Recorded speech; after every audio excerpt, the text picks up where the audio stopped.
Hi, I'm Amanda. There are some things missing from my childhood. I was, a typical child from a very dysfunctional family.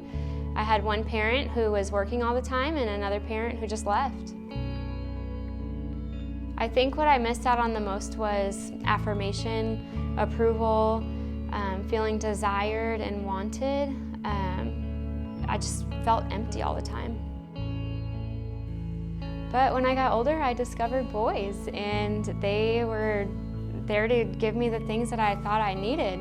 I got that affirmation, I got affection, and I got attention. And those things, they weren't free. They came with a price, and I had to give them something in order to get that attention and affirmation. But in the end, it only leaves you empty. And then I found something better than the boys. A youth pastor came to my school, and he shared about how God loved me and God wanted me, and so I started going to church, and I found that those feelings of affirmation and feelings of wanting to be valued could be fulfilled there with just going to church and with the people at church. And so I found the Christian life to be very appealing.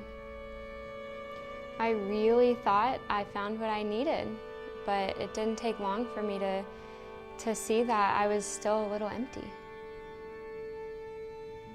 All these things, this living the Christian life and going to church, you just kind of find out that they don't completely fill you. So I did what a lot of people do, and I found another boy. And this time the price was too high. It started with a little compromise, but it ended with abuse.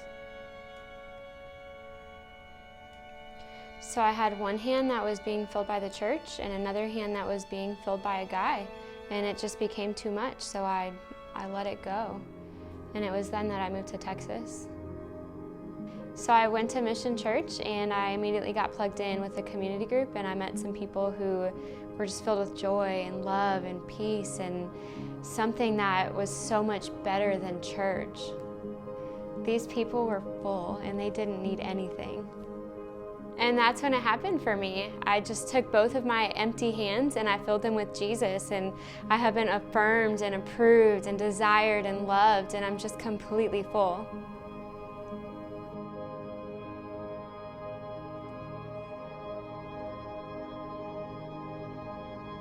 But God didn't stop there. He also gave me a good man.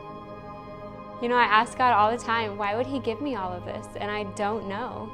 He's just gracious like that.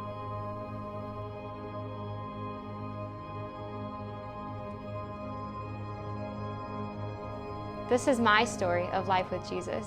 And the story isn't over. It's only just beginning.